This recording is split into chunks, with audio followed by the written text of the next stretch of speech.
The Guild is Maximum Lawyers' community of legal entrepreneurs who are taking their businesses and lives to the next level. As a Guild member, you'll build relationships, be held accountable, and learn strategies specifically designed to get you unstuck and accelerate your plan for growth. Members are also granted exclusive access to masterminds hosted around the country. Our next event is coming up, and we're heading to Scottsdale, Arizona. There's something truly magical about the power of these in-person connections where real-time breakthroughs happen.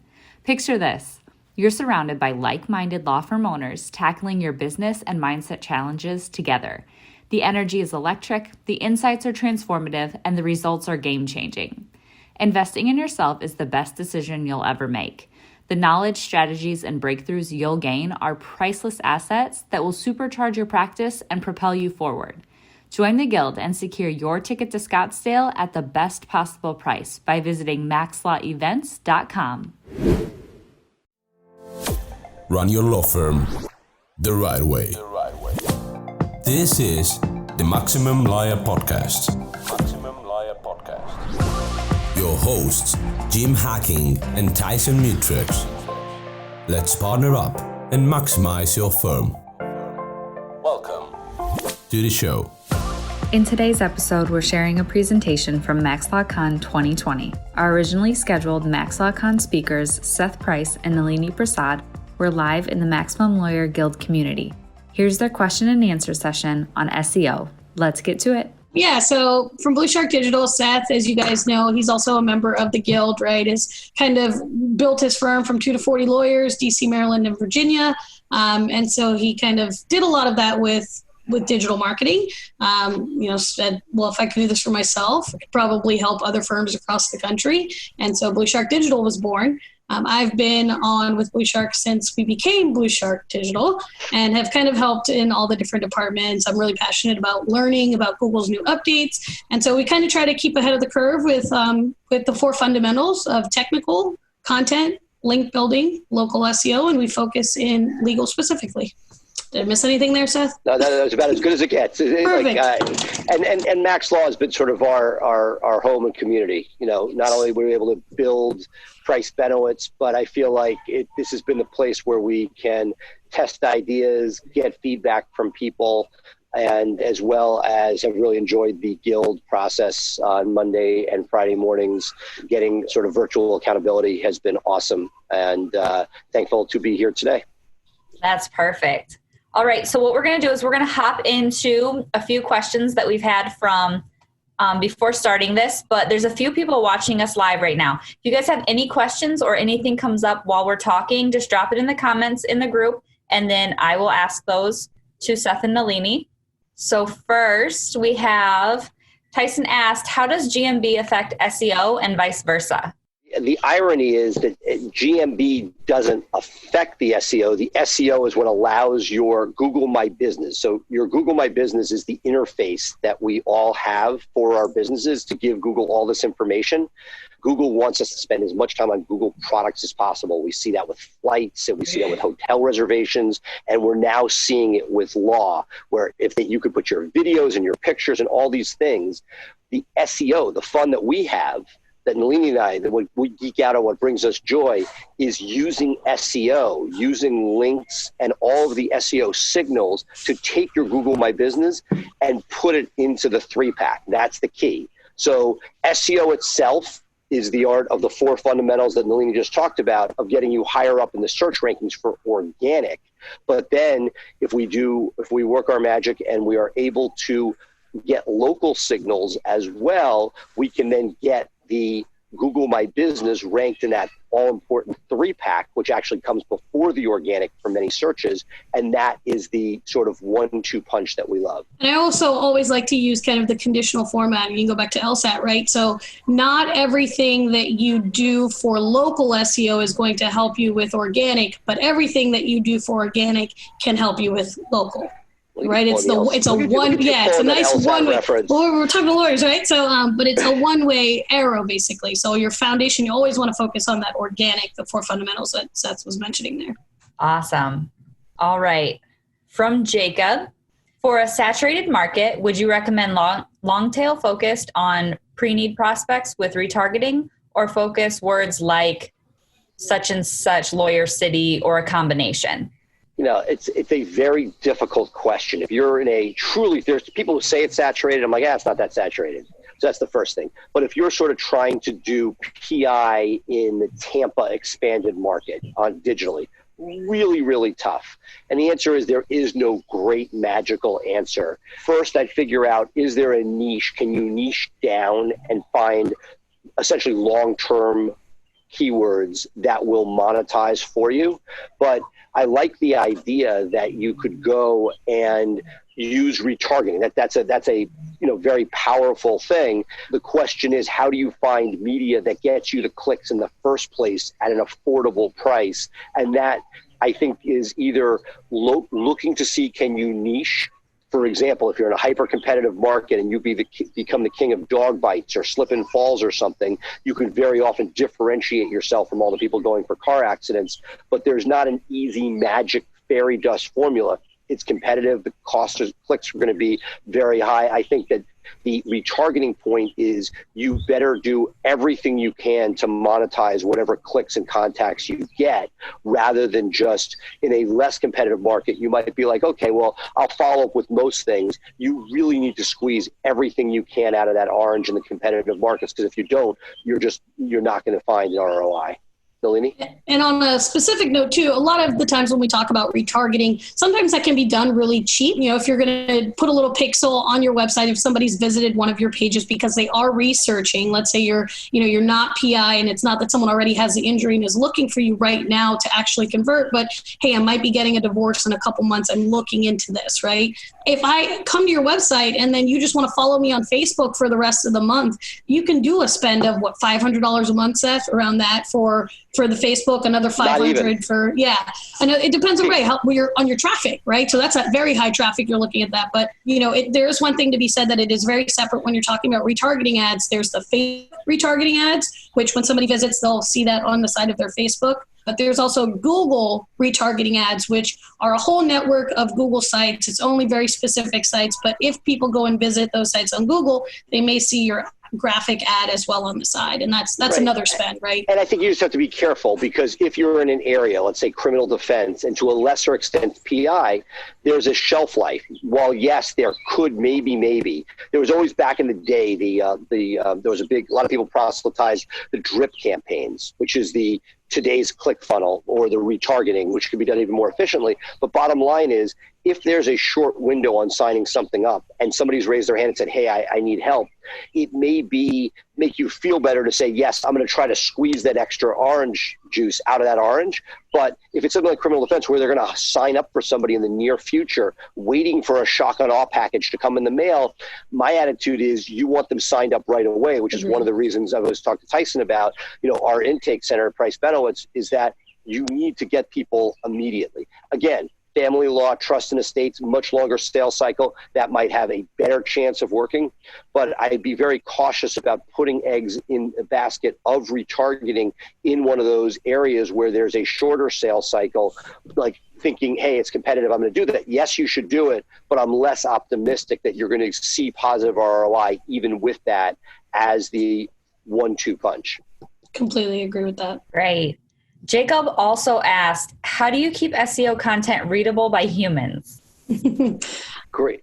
So I can give you a little history. When we started, before Nalini, which is hard to believe there was life before Nalini, we would write content that was crap. It was my very first websites. If you want a DC criminal defense lawyer in Washington, D.C. after committing a crime in Washington, D.C., then you need a criminal defense. It was nonsense. And basically you were keyword stuffing. You were keeping your density as high as 5%. Today, that really isn't needed. If you write great content, it will resonate. That said, I believe, even though in theory Google knows what you're talking about, I believe the keywords you want should be once per paragraph. It's not needed. We're beyond that. In theory, it's not. But every time, and I've had some mentors in the space say, hey, why isn't this page ranking? It's like, hey, you don't even have the keyword once. So while you want it clean so that it is readable, and it isn't gobbledygook SEO speak, I still believe that there needs to be a fundamental thought that once in each paragraph, you're saying to Google, this is what I want to be found for. You can change the words up, lawyer to attorney, you can change singular to plural, etc. But if you're not giving Google that, even if it's as a discipline within your office, because you want to be saying, this is what the page is about, and that your title tags, your descriptions, everything is rowing in the same direction to say to the Google bot, hey, this is where we are. Please show me for this.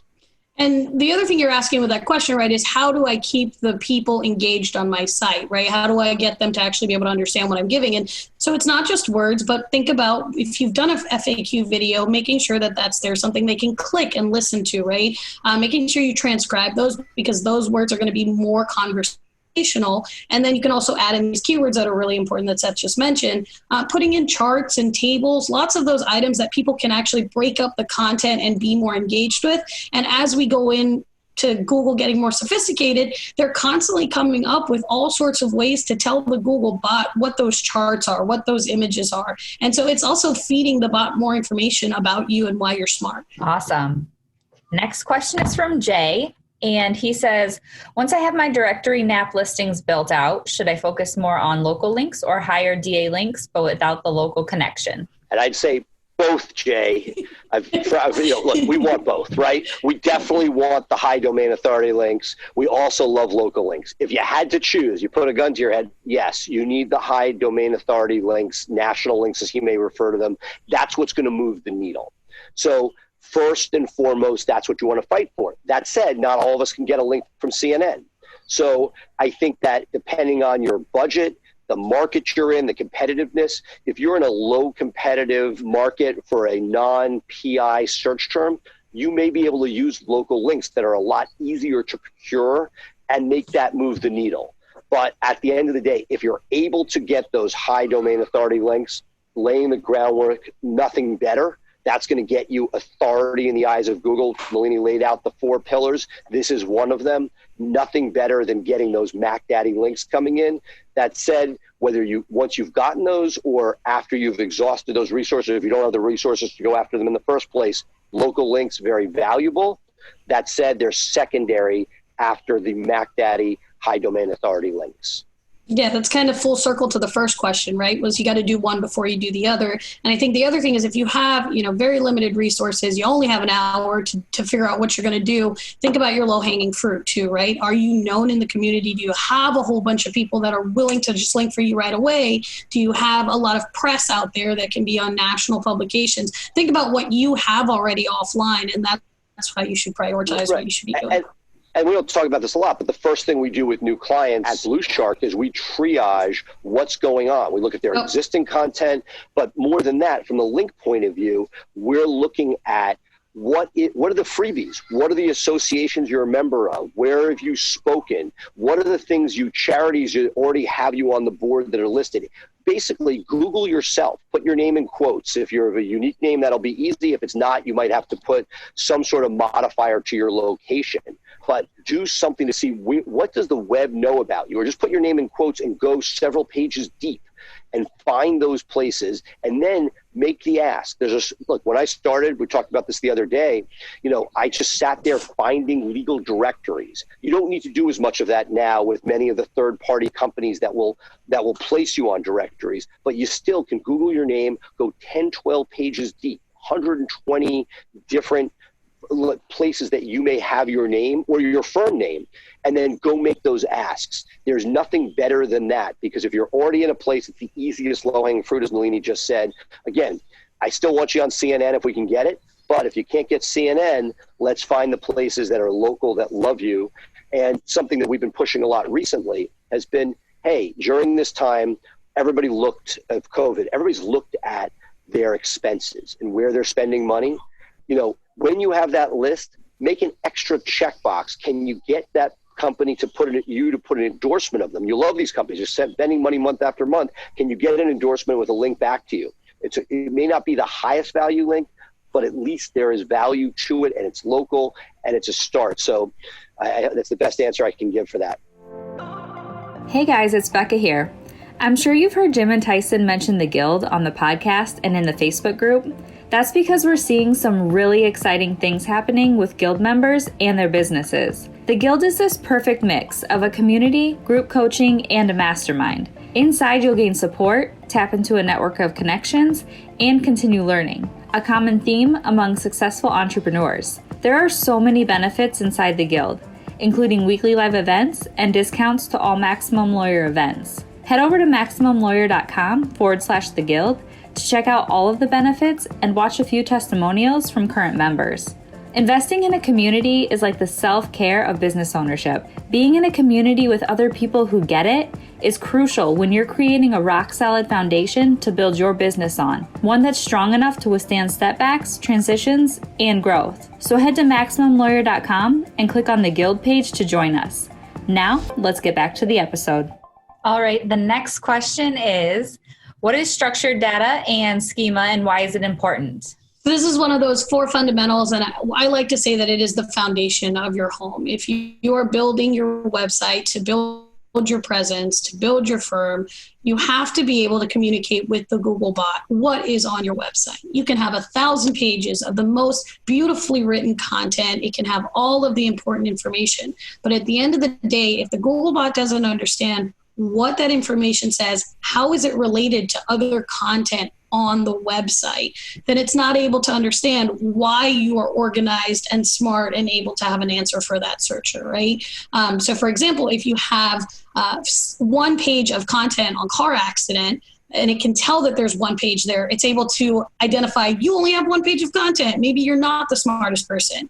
If you have 13 pages of content about car accidents in a specific location, and it's able to understand the structure, the actual outline of your website because of the link that the keyword you use in the page's link, or the side menus, things like that, then it's able to understand that compared to other people, other firms that are your competitors, you have more good content than them. So it's all about just that behind the scenes coding that Google tells you, here's what you need to put there. They actually spell it out for you. It's not stuff that's fun and sexy, but it is very important to the foundation of SEO. Awesome. All right. So that is it for the pre-questions that we had. Is there anything else you guys can touch on? I was wondering too, maybe with the recent push of more people and more businesses online, has that changed anything that you guys are doing, for clients of yours? It's made it more essential to be there. The fact that more eyeballs are there for longer. I think we peaked already when everybody was stuck inside. There was, we saw incredible traffic. We hosted a webinar and 2,000 lawyers appeared.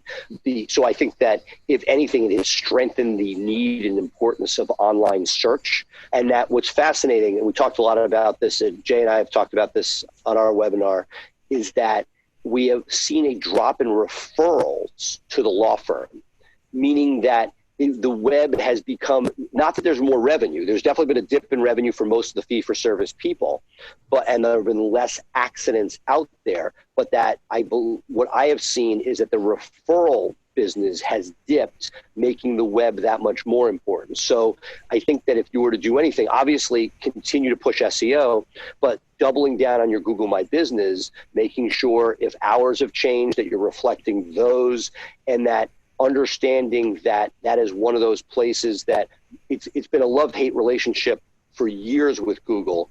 And the last few months have been infuriating with not a lot of customer support for Google My Business. Reviews weren't showing. There's still problem with reviews showing in certain instances. What I would say is this is the time, not that you shouldn't have been dealing with digital before, but if you're not dealing with it now, it's just a missed opportunity because more and more eyeballs are there, and that things are changing rapidly. Google is doing a land grab and trying to get more and more eyeballs to Google My Business, making sure that you have a process to get posts up, making sure that your pictures are there, video if possible, making sure you're curating reviews, all of those things really important, because if you do all the things we've talked about with the 4 fundamentals, then your likelihood of being in the 3-pack is that much greater. And to go back to sort of, come full circle to Tyson's first piece, that those pieces combined with the traditional SEO components that are fundamentals will give you the best fighting chance at this time when there's more eyeballs than ever looking online. And I think some of the things that, because there's so many more eyeballs on the internet, as Seth is mentioning, right? People have come out with new things that they're doing. So they're doing Facebook Live events. I've seen more people come out with podcasts, but they're actually focused on the visual and they're focused on social. Making sure that when you take the time to create that, to storyboard it, to come up with content for it, that you're actually using that information and putting it on your website, or maybe even taking those recordings and putting it on a YouTube channel that you're trying to establish. So taking all the content that is new right now, all this time you've had to be creative, and making sure that you're optimizing that and using it in as many places as possible, right? A lot of people are doing community events right now, whether they're helping first responders or even, healthcare workers, things like that. Putting that out there, just like Seth said, you can do these Google My Business posts. There's a lot of attention on Google My Business right now. Making sure to take that and put it in front of the audience that's looking into you as a brand. Perfect. All right, I'm just going to check the group, see if we have any more questions in there. The other thing that... I was going to say I'm a regular in this guild, and I know that sometimes what's your question, those questions pop up at any given time. As you can see, Nalini and I we geek out on this stuff. I'm on vacation. I'm sitting here talking about SEO because I love it so much. So my 2 cents is, keep it a conversation within the guild. The guild is an awesome opportunity. I've learned, I've seen the people doing webinars, and we've now internalize that and brought that to a number of our practice groups. Make this a learning opportunity. There are a lot of threshold questions, like what does this mean? We talk very often fast using different nomenclature. We're both on Facebook. Our emails are both Seth and Nalini at bluesharkdigital.com. Feel free to make this a conversation, because nothing gives us better satisfaction when somebody comes back to us, hey, I did what you said and my revenue is up X%. So, keep it coming and make sure that this is not a one-way conversation, but a dialogue. And we've personally been getting, questions from all sorts of these different webinars that we're doing. And what we've done is taken some time to actually create little one-pagers, or think about the things that people care about the most and try to figure out how can we create resources and answers to this, because we're answering the same question over and over, right? So I do have a number of those things, and I can share that, that link to all of our guides that we've made in the recent past month and a half. Lots of good stuff in terms of like how to find new offices, how to get your AVO rating up to a 10.0, just little things that you can be doing and that make a difference. So happy to share that with everybody too. Stuff we've struggled with for years, getting your Yelp reviews to stick. So again, if you look at it as a game and you sort of enjoy the ride, it's a much more enjoyable process, and it's a lot less daunting. There's so much that each of us, including present company, can do to move the needle, that if you're willing to sort of each day just make an incremental dent in that, even if you don't have the resources to hire an outside group, making sure that you're thinking about, hey, how can I add content to my site? How can I find links? It's not like there's a link fairy. It's just normal interaction that's out there. We wish. But then again, you'll see a lot of, do this for, in the next 5 minutes and you're going to have 30 viable clients. No, there's a lot of fundamentals. Yeah, but they're entertaining ads, but it's fundamentals that work. And if you do the fundamentals over time, all of a sudden you're like, oh shit, this has moved the needle. And I find that it's paying your dues, and that if you do a little bit at a time, it's a lot more manageable than sort of saying, oh my God, I have all this to do. It's definitely the long game. Cool. Awesome. Thank you guys so much. A lot of great nuggets in there. I'll post your emails in there so that if anybody wants to reach out, like you said, they can contact you. Thank you so much for your time. Absolutely. Thank you, Becca, for helping. Thank you for hosting. Yeah. Of course. Have a great rest of your day. All right, you guys too. Bye. Thanks for listening to the Maximum Lawyer Podcast. To stay in contact with your hosts and to access more content, go to MaximumLawyer.com. Have a great week and catch you next time.